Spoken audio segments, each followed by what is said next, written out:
Hi, this is Marek from Tryb Solo. Today I'd like to show you a game called Kinfire Chronicles. It's a game published by Incredible Dream, and thanks publisher for sending the game for review. Sorry for my voice, but I have a small cold. And Kinfire Chronicles is a cooperative fantasy game for 1 to 4 players where you will lead a team of brave heroes trying to survive in a, you can say, post-apocalyptic fantasy world, because the world in this game was destroyed by a magical apocalypse and only a few cities remain. And you, as the heroes, you are professional adventurers traveling from city to city, but you will also try to save what's left after the apocalypse and save the remaining cities from overwhelming darkness. You can play this game solo, of course. That's why it's on my channel. I have an unboxing video here on my channel as well. You can watch it if you want. Today I would like to tell you how the game plays without maybe not any, but without spoilers. I will show you the first scenario, so it's not really a spoiler. So I will tell you how the game plays, and then I will tell you my opinion on Kinfire Chronicles. This is Kinfire Chronicles prepared for play. This is the first introductory scenario that will teach you how the combat looks like, so this is not really a spoiler. Here is the main play area. It's really well organized because this cardboard here, this is the lid of the box. The lid is magnetic, and when you take off the lid and lay it flat, you have a, you can say, a board. Here you have summary for combat, for boost cards. It's really helpful. Place for fate tokens, time track. I will tell you about these elements a little later. Here is space to store all the status cards that you or your enemy can get in the game. And here is the map atlas. The map atlas is a book that contains all the maps for different scenarios, and each scenario will tell you on which page you should open this atlas. You will place it here, and this is where the action will take place. Each scenario is stored in a very convenient box, the Road to Vina. This is the scenario number 1. So all the components for a specific scenario, tokens, cards, enemy boards, everything is always stored in a separate box. When you open it, you have some description, story. At the end, it tells you to open Atlas to Map 1 and then read card 1-1. So you first have to read it and then follow the instructions. Each hero character in this game is also stored in a separate box. This is really cool. So you store the player board, all the cards and tokens in a box. So when you want to play the game, what you have to do, you have to take off the lid, lay it flat on the table, open the map atlas, take your boxes with your heroes, take a box with a specific scenario, and follow the instructions, and you can start playing. So this is really a fast setup. Each player needs to choose a hero. I have only one hero here, so everything fits in the frame of my camera.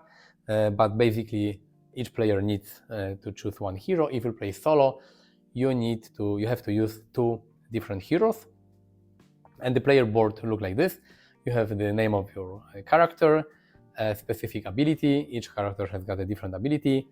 A short summary how your turn looks like. Here you have the tracker to track your life points, number of armor cards that you will get at the start of the game. You can say this is a summary of the colors of cards that you have in your deck, because each character has got a separate deck of cards, and they are different for each character. And these are action cards that you will play in your turn to perform different actions, usually attack your enemy. But you have also boost cards that you can use during the turns of other players to help them to boost their action, reduce some damage, maybe add additional damage, and basically to help your team. Enemy board or enemy card looks like this. This is a Wyvern. This is the beast that you will encounter in the first scenario. You have the life points tracker. It starts with 30 life points. You have 3 different types of attack. So depending on the token cheat that you will take from this bag, the enemy will use different attack. Here is the description of each attack, how many damage it takes and what it basically does. Here it tells you who is the focus of this enemy. Here it is the character with most life points, so the Wyvern wants to attack the character with most life points. And here are the tokens with different numbers. They are numbered from 1 to 12, and you also have this special darkness token, and it basically tells you what type of attack will the enemy use. At the start of the turn, you have to take one token here. Let's say I will take this one. Of course, you should do it randomly, but for the purpose of the video, I cheated a little. So this is my character. What can I do? At the start of the game, you have 7 cards in your hand. This is your starting hand of cards. And you have different cards. You have boost cards, you have action cards. You also have to take the specific number of armor cards that are equal to your defense. And this is your starting hand. And in your turn, you can move by one spot on the map, and then you can play an action card from your hand. Or you can play an action card from your hand and then you can move. It's up to you. But basically, there is a movement and there is the act phase. If you don't want to play any cards from your hand, you can pass, and then you can either discard one card from your hand or you can draw one card from your deck. You also have this lantern card. This is a special card, special attack dedicated to your character, but it starts, it's not charged. When you start the game, you can charge it. I will tell you in a second how to do it. Let's say that I will move here with my character. It's a really nice acrylic standee, and they are laying flat here so you can see anything in the camera, because if I will place them like this, you won't see anything. So you can move and then you can perform an attack. You have different types of attack, because this is like an attack from a distance, and this is a melee attack, and you have to be in the same space as your enemy. Sometimes you have actions that are like instant actions. They do something and then you can perform another action after this one. If you pick a card, let's say I will use this shard whip, it deals 2 damage to my enemy. It has an additional text I can add 2 damage for every armor card that I discard.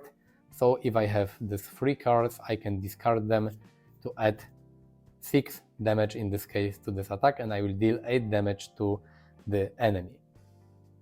Now my other teammates can play boost cards. If they have a green boost card, they can boost my action, or if they have a white boost card, which is basically a wild card, white color, they can also use the boost cards to, for example, give me additional damage that I can deal to the enemy. If I use the card, I can discard it. I will reduce the health of this enemy by, for example, 8. And this is the end of my turn. If at any point of my turn I have 0 action cards, I may redraw cards from my deck. First, I will have to discard all the remaining cards from my hand, if I have any. I have to discard all the armor cards, and I will have to discard all the statuses. Then I will take 7 new cards from my deck. I will take, again, the number of armor cards equal to my defense, so it works like a refresh. And when I take 7 new cards from my deck, I will place the lantern card face up. And now I will be able to use this special card as my action. After I use it, I will place it face down, and then again, after I use all my action cards and I will refresh my hand, I will charge it again. So discarding cards from your hand and playing action cards, and sometimes discarding your cards with some special boost cards or so, is very important, because when you are out of action cards, you can redraw 7 cards, you will refresh your armor, and you will charge the lantern cards. If I take a chip with the number on it, it means the enemy will act, and the enemy can also first move one spot in the direction of its target. At the start of the game, it's the character with most life points, and then it will perform the attack from the numbered here. In this case, it's 10. So the enemy will discard all statuses from the wyvern, and then the wyvern moves directly to its target space. But in other case, it may be an attack. It will do 8 damage or 4 damage. It depends. If the enemy deals damage to your character, you will first have to count the number of armor cards in your hand. In this case, I have 3 cards, so I will reduce the damage of the enemy by 3, and then I will discard 1 armor card. So this is a really cool idea because it works like the armor is wearing off, so it's weaker and weaker each turn. Then other player can play boost cards to help me reduce some damage even further, and the rest of the damage I will have to reduce from my life points. If at any point the life points of any character go to 0, the heroes lose the scenario, so all heroes must survive in order to win. When you reduce the life point of your enemy to 0, it may end the scenario, but not always. Sometimes the enemy will go to the second stage, will have additional attacks, or will do something different, like in, I don't know, Dark Souls games, video games, for example. So not all enemies have one stage. Sometimes they can do something unsuspected, and the fight will continue. But generally, in order to win a combat, you have to defeat your enemies. Here you have status cards. If your attack will give a status to your enemy, you take a specific card, and then you will place it on one of the attacks. If then the enemy will perform the attack with a status card, first it will resolve the card, and then it will perform the attack. So this is basically how the combat works. You also have fate tokens.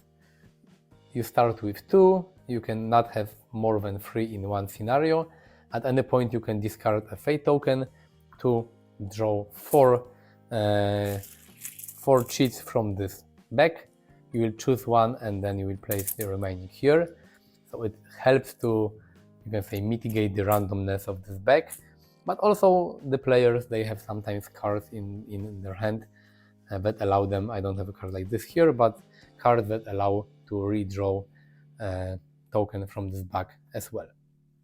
This is combat, but combat is not everything in this game, because the first scenario starts with combat, but usually when you play a scenario, first you will have the part of the game that is called adventuring, and it basically reminds me of choose your own adventure type of games, book games. You will reveal a card, you will read the description, and sometimes you will have different choices that you will have to take, and depending on the choice, the scenario may look a little different. Maybe you will gain a bonus, or you will gain some negative statuses, or the combat area will look a little different. You will gain something or lose something. So you have to make different choices. You will read a story, and then at some point you will encounter a card like this, battle setup, that will tell you how to set up the battle, and the fight will continue. So it's not only combat, but it's also a story, and each scenario has got a separate deck of cards with scenario-specific cards and stories. Also, if you, after adventuring and after combat, sometimes you will travel to different locations, different cities, and this is how the city map looks like. And you will be given specific number of city action points that you will be able to spend to visit different locations. Sometimes this can be a store that will allow you to gain additional cards for your character. Sometimes you will talk to people, maybe unlock some side quests or some additional things. I don't want to tell you what you can encounter, not to spoil the game for you, but you have adventuring, then you have combat, and then you have this town exploration phase where you can visit different locations. As I said, each scenario has got a different deck of cards, and if you want to visit a specific location, you have to find a specific card in the deck and read the text written on it. There are a lot of things that you can unlock in the game. You have some additional cards, some additional, you can say, boosters with cards that you will open when you get them as a reward. So this is really, really fun. But basically, this is how a Kinfire Chronicles look like when you play it. So let's go to the summary. So now you know more or less how the game plays. Sorry for not showing you everything, but I really don't want to spoil the game. Showing and talking about campaign style games is difficult because on one hand you want to tell how the game plays and what you can find inside. On the other hand, you don't want to, spoil the fun for everyone. I have written down pros and cons of this game. So pros, for me, is a great mix of story and combat. On one hand, you have all the story part of this game, the choices, the cards, the story that you will find in this game, city exploration, adventuring. But also you have the combat part of this game, which reminds me of, I don't know, maybe Too Many Bones a little. You have the small skirmish map and you fight an enemy. Each combat is like a small boss battler. Each enemy has got different attacks, different behavior. It's really, really fun. And it's like a perfect balance between action and story. So it's a big pro for me. I like that you have deck building element in this game. Each character has got a different deck of cards with different actions.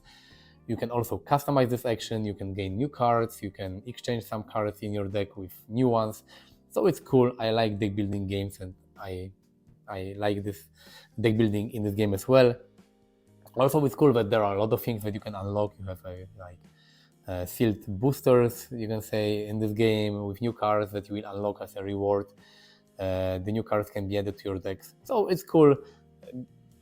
Everything, from time to time, some new things. You will get some new things, and it's always fun to unlock new components and new elements. I really like the length of this game. Each scenario is like 1 hour long because each scenario is packed in a separate box, and each character has got a separate box. You have a dedicated box for cards and bags and trays and everything. Setting this game up is really takes like 5 minutes. Playing a scenario is like 1 hour. So it's cool because you don't waste time on setting the game up and then putting the game back in the box. During 1 hour you can play like a whole scenario, and it's really cool. If you don't have time for huge campaign games, Kinfire Chronicles is a perfect option for you. Good production quality. As I said, you have separate boxes for scenarios, for heroes, boxes for cards. You have plastic tokens in the back, turn order back. The lid is magnetic and serves as a board. So the production quality is really cool. And I like the story in this game. It's not like a typical fantasy game where you are a bunch of heroes and you were hired by a mage or a wizard, and the wizard wants you to bring a magical ring from a dungeon. It's like a fantasy, but with a post-apocalyptic twist that reminds me a little of Tainted Grail. So I like the story in this game. What are the cons? For me personally, I know it's a matter of taste, but the artwork is not always great. I like some elements, like the map atlas is really cool, and the overall design of the game is cool, but the artwork of the characters or the heroes is not really 100% my type. It reminds me a little of the new Destined game. Another thing, the random turn order can be brutal from time to time. It's random, you take the cheats from the back, and if you are unlucky, you can have 5 or 6 turns of the enemy in a row. Of course, you have the fate tokens, and you can discard them in order to draw 4 tokens from the back and choose one. But the fate tokens are limited. Sometimes you have a card that lets you redraw a token from the back, but also you will not always have the card in your hand. So the randomness, the random turn order can be annoying for the people that don't like randomness. And another thing, that you have 4 separate rulebooks in the game. It's a cool idea because each rulebook introduces new mechanics. Like you have the first introductory rulebook, then when you open the first scenario, you get the rulebook for combat. In the second book, you have the rulebook for adventuring. It's cool when you learn the game because you will get new rules in chunks, not everything at once. But after you know the game and you want to find some specific thing in a rulebook, it's not always easy when you have 4 separate rulebooks. There's no index in it, so there were moments that I wanted to find something and I wasn't sure in which rulebook it is, and it took me some time to find it. In general, I really like Kinfire Chronicles. It's exactly my type of game. It's cooperative, it's fantasy, cool story, cool combat. It doesn't require you to have the whole evening to play it. Setup is quick, gameplay is fun, and the whole time you spend with this game is 100% fun. It's not like you spend 2 hours with this game and 1 hour is fun and the rest is setting the game up and then putting it back in the box. Really cool game. And I like the idea that Incredible Dream, they want to expand this universe. They already have created another games in this universe. You have this Kinfire Delph game, which is a 1 to 2 player cooperative card game, a small one. So it's cool that they want to continue the world created in this game because it's really fun, really cool to play. As I said, if you like fantasy games, if you like cooperative games, and especially if you always wanted to play a campaign game, but you don't usually have a lot of time, this one is really perfect for you. It will stay in my collection, it will stay on my shelf, and I would really like to continue the campaign and would like to finish it. So really a cool game. Thanks for watching this video. Click the like button if you liked the video. Subscribe to my channel. Sorry for my voice again. Visit me on Facebook, Instagram, Twitter. You will find links in the description of this video. Thank you for watching. Bye.